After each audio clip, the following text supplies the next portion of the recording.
આપનું સ્વાગત છે। આપની સાથે હું છું કોમલ। સમાચારમાં સૌથી પહેલા વાત કરીશું વરસાદની ખેંચ વિશે।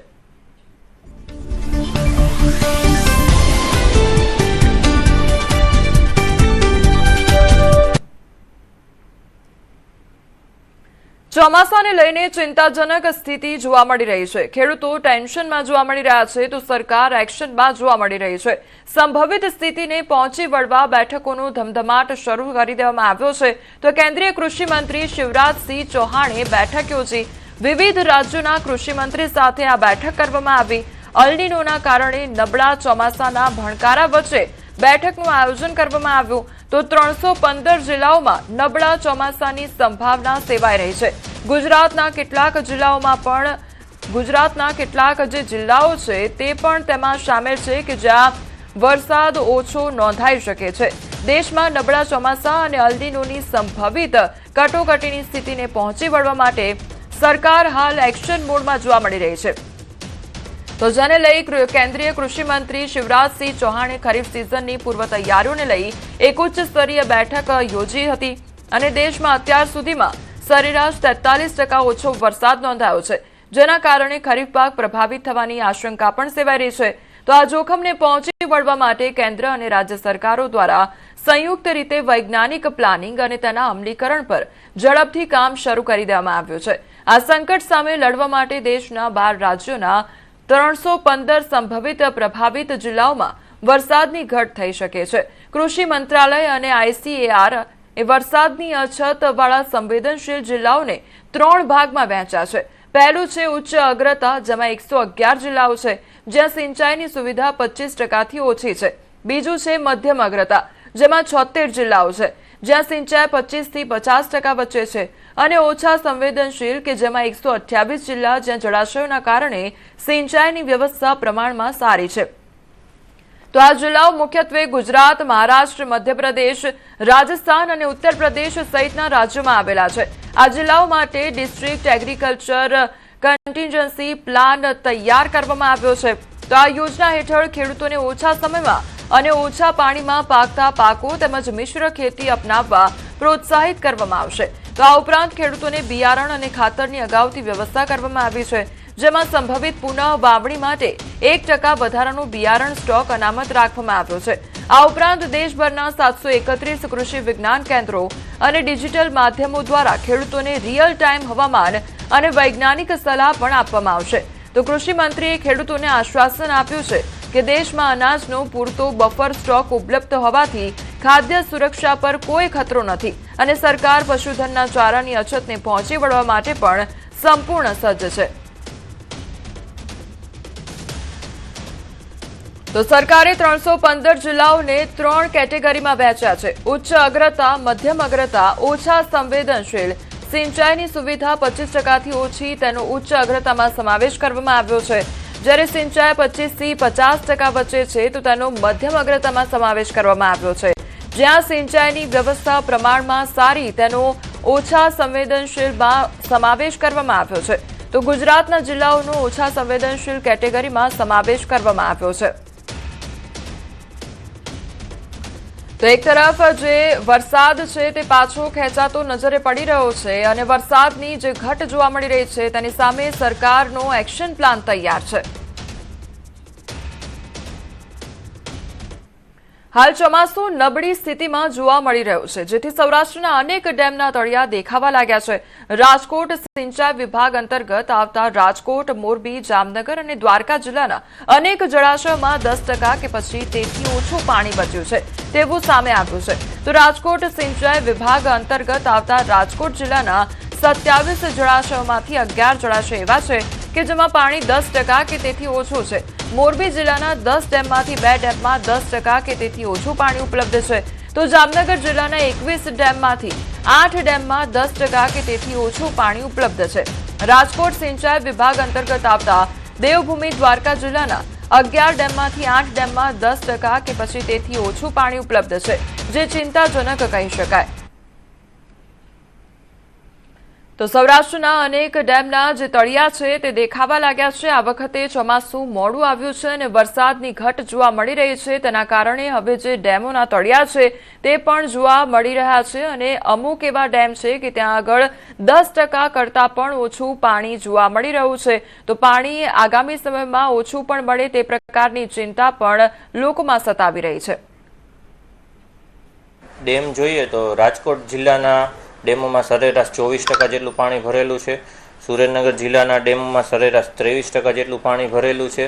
દેવભૂમિ દ્વારકામાં સૌથી ઓછું પાણી 2.85% જેટલા જળાશયની ટકાવારી છે। જામનગરમાં 12% જેટલું પાણી ભરેલું છે અને સુરેન્દ્રનગરમાં 27% જેટલું પાણી ભરેલું છે। આપણે અહીંયાથી 5 જિલ્લાઓના બધા 83 ડેમોનો ફ્લડ કંટ્રોલ રૂમ ચલાવતા હોઈએ છીએ। 83 ડેમોમાં જો કોઈ પણ ડેમ ઓવરફ્લો થવાનો હોય 70% 80% ભરાવાનો તો વોર્નિંગ મેસેજ અહીંયાથી કાઢતા હોય છે। અહીંયાથી ગાંધીનગર દર 2 કલાકે આપણે ડેટા મોકલતા હોઈએ છીએ। વલસાડ જિલ્લામાં આજે પણ વરસાદી માહોલ જોવા મળી રહ્યો છે। વાપી તાલુકામાં વરસાદી માહોલ જામ્યો છે। ચણોદ, ચલા, અજીતનગર, ડાભેર ગેટ વિસ્તારમાં વરસાદ વરસી રહ્યો છે। વાપી શહેર અને આસપાસના વિસ્તારમાં વરસાદી ઝાપટા પડ્યા છે તો વાતાવરણમાં ઠંડક પ્રસરી ગઈ છે। ખેડૂતોમાં ખુશીનો માહોલ પણ જોવા મળી રહ્યો છે। વાપીમાં વાતાવરણમાં એકાએક પલટો જોવા મળી રહ્યો છે।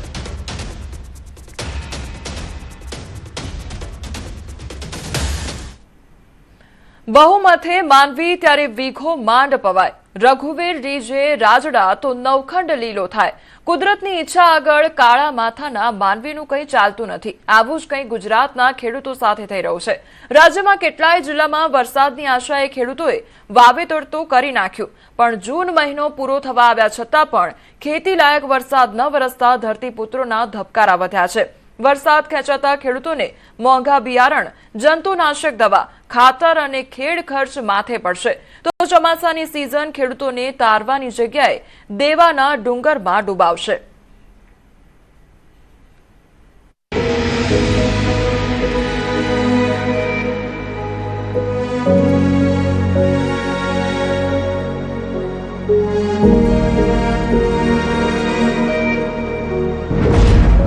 મેઘરાજા અટવાયા અને ખેડૂતો મૂંઝાયા। અમે ડાંગરનું ધરું નાખ્યું છે અને વરસાદ પડતો નથી એટલા માટે ડાંગરનું ધરું સુકાઈ જાય છે। ખેડૂતો પાડે છે સાદ, ક્યાં ખોવાયો વરસાદ? મોંઘા બિયારણ અને આ બિયારણને લઈને અત્યારે વરસાદ નહીં હોવાના કારણે ધરુવાડિયા અત્યારે નાશ થઈ ગયો છે। તાતને વરસાદની તાતી જરૂરિયાત। ખેતરની અંદર પહેલું તો પાણી પાકતું નથી તો ટીપક સિંચાઈ અને ફુવારા ચાલુ કરવા પડે છે। અને વત્તા 2-3 દાડે ભેજ ઉકાઈ જાય છે એટલે વરસાદ થાય તો જ ખેડૂતે આશા રહેશે। ચોમાસું તારવાની જગ્યાએ દેવામાં ડૂબાડશે।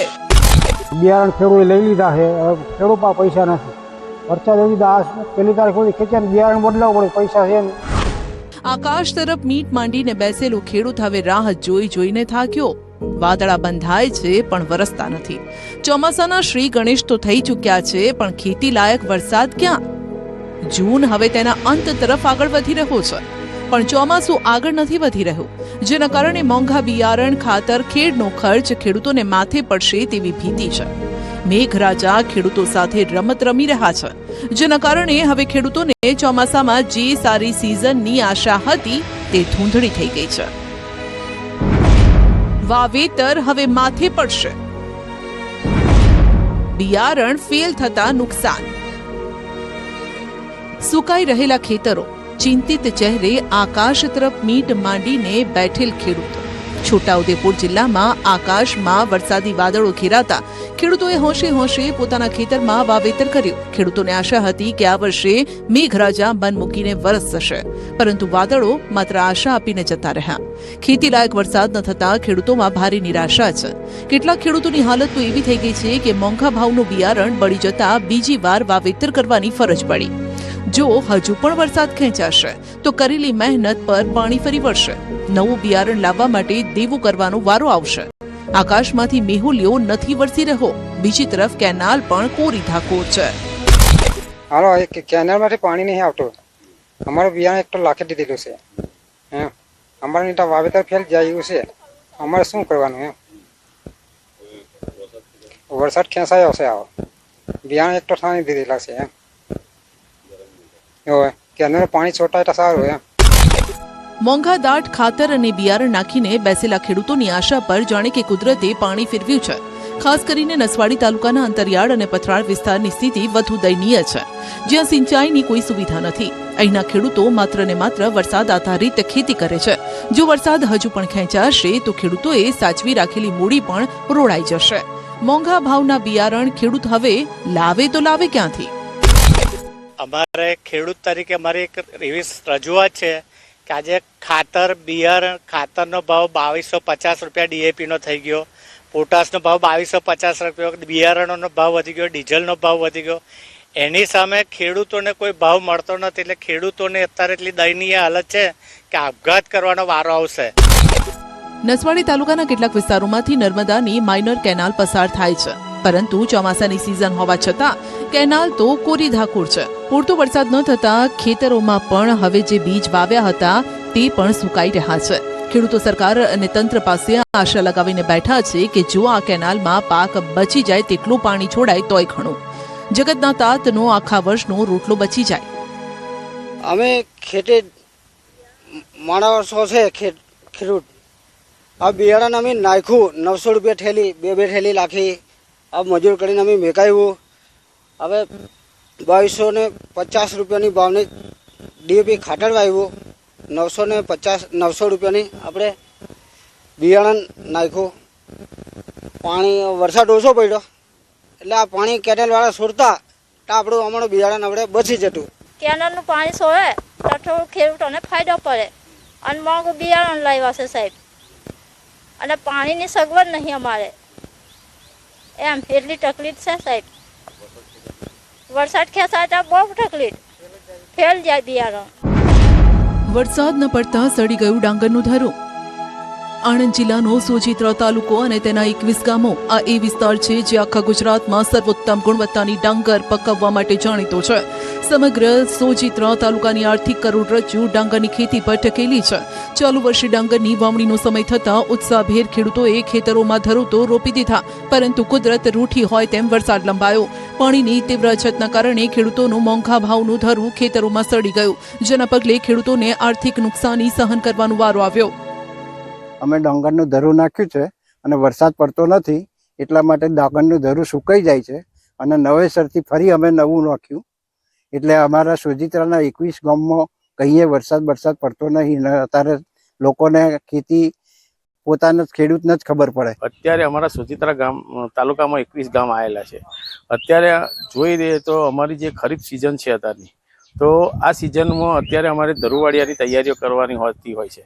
પણ અત્યારે વરસાદ અનિવન આવતો હોય છે અને અત્યારે વરસાદ આવી નહીં રહ્યો અને પાણીના પણ ઠેકાણા નહીં. તો અમે જે મહામૂલા પાક અમારે જે કરવાનો છે ડાંગરના પાક ઉપર નપતો આ તાલુકો છે. આ તાલુકામાં અત્યારે તમે જુઓ તો ધરુવાડિયાની લોકોએ તૈયારીઓ કરી રહ્યા છે અને મોંઘા બિયારણ અને આ બિયારણને લઈને અત્યારે વરસાદ નહીં હોવાના કારણે ધરુવાડિયા અત્યારે નાશ થઈ ગયો છે અને હવે નવા પણ ધરુવાડિયા નાખવાના છે. તો નવા ધરુવાડિયા પાછળ પણ ખર્ચો થતો હોય છે. માત્ર સોજિત્રા જ નહીં પરંતુ મધ્ય ગુજરાતના આણંદ, ખેડા બંને જિલ્લામાં આર્થિક રીતે ડાંગરની ખેતી પર ખેડૂતો નિર્ભર રહે છે. આણંદ જિલ્લાના સોજિત્રા, ખંભાત, તારાપુરમાં ઉત્તમ કક્ષાની ડાંગર થાય છે, જ્યારે કે ઉમરેઠ, પેટલાદ, બોરસદ, આંકલાવમાં પણ ચોમાસુ ડાંગરનું મોટા પાયે વાવેતર થાય છે. વરસાદમાં થઈ રહેલા વિલંબ વચ્ચે ખેડૂતોને વૈકલ્પિક પાકો તરફ વળવાની સલાહ આણંદ કૃષિ યુનિવર્સિટીના સંશોધક નિયામક આપી રહ્યા છે. ડાંગરની ફેર રોપણીનો જે સમય જે છે એ 15 જુલાઈની આસપાસ છે અને ડાંગરનું ધરુવાડિયાનું જે ખરેખર એની ઉંમર જે છે 20 થી 25 વર્ષની ઉંમરનું જો ધરું હોય, દિવસનું ધરું જે છે એ 20 થી 25 દિવસનું ધરું એ ખૂબ ઉત્તમ ફેર રોપણી માટે ગણાય. એટલે હાલ જો અત્યારે જે ખેડૂતોનું ધરુવાડિયું ફરી નાખવાની જો પરિસ્થિતિ પેદા થતી હોય તો ફણગાવેલા બીજથી ધરુવાડિયું જો તૈયાર કરવામાં આવે તો જુલાઈના અંત સુધી પણ આપણે સારો વરસાદ થાય ધરુની ફેર રોપણી કરી શકીએ છીએ. બીજો ઓપ્શન એ પણ છે કે જ્યાં જે વિસ્તારની અંદર ડાંગરની ક્યારીઓ બહુ ઊંડી નથી, ત્યાં છીછરું પાણી જો ભરાઈ રહેતું હોય અથવા તો સપાટ જો જમીન હોય તો એવી જમીનની અંદર આપણે સીધી વાવણી પદ્ધતિ ડાંગરની, એટલે જેને આપણે ડાયરેક્ટ સીડિંગ રાઈસ કહીએ છીએ, DSR પદ્ધતિ, એ DSR પદ્ધતિ પણ ખૂબ ઉત્તમ છે. વરસાદ ખેંચાતા ખેડૂતોએ બદલવો પડશે પાક. મગફળીની જગ્યાએ ખરીદવું પડશે બીજું બિયારણ. જૂનાગઢ સહિત સમગ્ર સૌરાષ્ટ્રમાં ચોમાસું ખેંચાતા ધરતીપુત્રો ભારે ચિંતામાં મુકાયા છે. વાવણીની આશાએ મોંઘા ભાવના બિયારણો ખરીદી ચૂકેલા ખેડૂતો હવે પાક બદલવાની સ્થિતિમાં છે.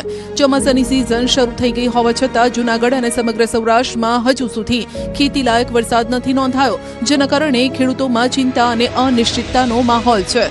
ખેડૂતોએ અગાઉથી જ મોંઘા ભાવે મગફળી સહિતના બિયારણો ખરીદી લીધા છે, પરંતુ જો વરસાદ હજુ વધુ મોડો પડશે તો આ બિયારણો ઓછા ભાવે વેચીને ટૂંકા ગાળાના નવા પાકના બિયારણો ખરીદવા પડશે. ત્યારે અમે મોંઘા ભાવના બિયારણ વાવી દીધા છે, પાણી ખલાસ થવા માંડ્યા છે. તો જો વરસાદ ખેંચાણો છે તો વરસાદ ખેંચાતા પાણી ખલાસ થાય તો અમારા મૂળની પરિસ્થિતિ શું થાય એ કાંઈ કરી ન હકી. જો ભગવાનને કહી કે વહેલા વરસાદ તો વરસાદ તો અમારી આ મુલાત બધી બચી જાય. અને અમે અત્યારે આ મોંઘા ભાવ બિયારણ લીધા છે અને વાવ્યા છે અને વરસાદ અટાણે ખેંચાણો છે. વરસાદ હવે ના થાય તો ખેડૂતની શું દશા થાય? જો હવે વરસાદ નહીં થાય તો મોંઘા ભાવના બિયારણ કપાસ છે, માંડવી છે, પછી તલ મગ અડદમાં પટ દીધેલ બધું પડ્યું છે, પણ હવે વરસાદ થાય તો હોવાય, નકર શું કરવું? મોંઘા ભાવના બિયારણ ક્યાં જાય? વરસાદની અનિશ્ચિતતા વચ્ચે ખેતીનો ખર્ચ પણ સતત વધી રહ્યો હોવાથી ખેડૂતોની મુશ્કેલી વધી છે. કમોસમી વરસાદના કારણે ખેડૂતો પહેલાથી નુકસાની ભોગવી રહ્યા છે અને હવે વરસાદ ખેંચાતા મુશ્કેલી વધી છે, જેથી ખેડૂતોના માથે આર્થિક બોજ વધશે. સતત વધતા ખેતી ખર્ચ વચ્ચે ખેડૂતો સરકાર પાસે વ્યાજ મુક્ત લોન અને વિશેષ રાહત પેકેજની માંગ કરી રહ્યા છે. વરસાદ હજી છે નહીં ગુજરાતની અંદર, અને સૌરાષ્ટ્રમાં તો વરસાદ ક્યાંય વાવણી લાયક હજી છે નહીં. અમરેલીમાં થોડોક ઘણો છે, બાકી હજી વરસાદ છે નહીં. અને આ કઈ એક ફેરી વરસાદ છે કે વરસ કઈ સારું થઈ જાય નહીં. બરાબર, વરસાદ ખેંચાણો, બિયારણ ખેડૂએ લઈ લીધા છે, હવે ખેડૂત પાસે પૈસા નથી. વરસાદ હજી 1 તારીખ સુધી ખેંચાય, બિયારણ બદલાવવું પડે, પૈસા છે નહીં. એટલે સરકારને એવી નીતિ ઘડવી જોઈએ કે જો વરસાદ ખેંચાય તો વગર વ્યાજે પાછી લોન આપવી જોઈએ. વરસાદ ખેંચાવાની આ સ્થિતિ વચ્ચે કૃષિ નિષ્ણાતો ખેડૂતોને ગભરાવાના બદલે પ્લાન બી તૈયાર રાખવા માટે જણાવી રહ્યા છે.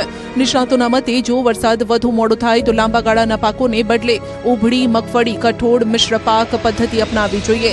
કૃષિ નિષ્ણાતોના મતે હાલ દુષ્કાળ જેવી સ્થિતિની સંભાવના ઓછી છે, પરંતુ વરસાદ અનિયમિત રહેવાની શક્યતા છે. તેથી ખેડૂતો માટે પાણીનો સંગ્રહ, ખેત તલાવડી, કુવા, બોર રિચાર્જ જેવી વ્યવસ્થાઓ ભવિષ્યમાં ખૂબ ઉપયોગી સાબિત થઈ શકે છે. બદલાતી આબોહવા અને અનિશ્ચિત વરસાદ વચ્ચે વૈજ્ઞાનિક ખેતી પદ્ધતિઓ અપનાવીને ખેડૂતો નુકસાન ઘટાડી શકે છે અને ખેતીને વધુ સુરક્ષિત બનાવી શકે છે. જુલાઈ સુધી વરસાદ ન આવે તો એના પાકની પેટર્નમાં થોડો ઘણો ફેરફાર કરવો પડશે. નહીતર શું થાય કે જો લાંબા ગાળાના પાક અથવા તો સમયસરના પાકનું જો વાવેતર કરવામાં આવે તો પાછળથી વરસાદ ખેંચાય અને પાણી ન હોય તો પાક ફેલ થવાની શક્યતા રહી છે. એટલે ખાસ કરીને જેના કૂવામાં અથવા બોરમાં અથવા વરસાદ પછી જેની પાસે પાણી હોય અને પાણી 1-2 પાણી આપી શકા હોય તો એ પોતે જે વાવેતર કરવાનું તે કરે. બાકી ખાસ કરીને ભારત વિસ્તારમાં જે સૂકા વિસ્તારમાં છે એમાં પેટર્નમાં ફેરફાર કરવો છે. લાંબા ગાળાના પાકોના વાવેતરને બદલે ટૂંકા ગાળાના પાકોનું વાવેતર કરવું જોઈએ. ખાસ કરીને વેલેડી કે અર્ધ વેલેડી મગફળી વાવવાને બદલે આપણે ખાસ કરીને ઉભળી મગફળી વાવીએ, પછી ટૂંકા ગાળાના ધારો કે કપાસ કે એવું પણ આપણે કઠોળ જેવા પાકો વાવવા જોઈએ. બીજી વસ્તુ એ છે કે ખાસ અગત્યનું ખેડૂત ભાઈઓ ધ્યાન રાખવાની છે કે આવી પરિસ્થિતિમાં રિલે પાક. જુલાઈથી પાસપોર્ટ ઇસ્યુ કરાવવું હવે મોંઘું થશે. કેન્દ્ર સરકારે પાસપોર્ટ નિયમોમાં સુધારો કરીને 1 જુલાઈ 2026થી નવી ફી લાગુ કરવાની જાહેરાત કરી છે. નવા અને રિન્યુ કરાયેલા બંને પ્રકારના પાસપોર્ટ માટે સામાન્ય તેમજ તત્કાલ શ્રેણીમાં ફીમાં નોંધપાત્ર વધારો કરવામાં આવ્યો છે. 36 પાનાના પાસપોર્ટની ફી ₹1500 થી વધીને ₹2500 કરવામાં આવી છે, તો તત્કાલ 36 પાનાના પાસપોર્ટ માટે ₹5000 ફી કરી દેવામાં આવી છે અને 60 પાનાના પાસપોર્ટની ફી વધીને ₹3500 કરવામાં આવી છે. સાથે જ ખોવાયેલા કે ક્ષતિગ્રસ્ત પાસપોર્ટના બદલાવ, પીસીસી અને અન્ય સેવાઓની ફી પણ વધારવામાં આવી છે. જો કે 8 વર્ષ સુધીના બાળકો અને 60 વર્ષથી વધુ ઉંમરના વરિષ્ઠ નાગરિકોને 10% ફી રાહત યથાવત રહેશે.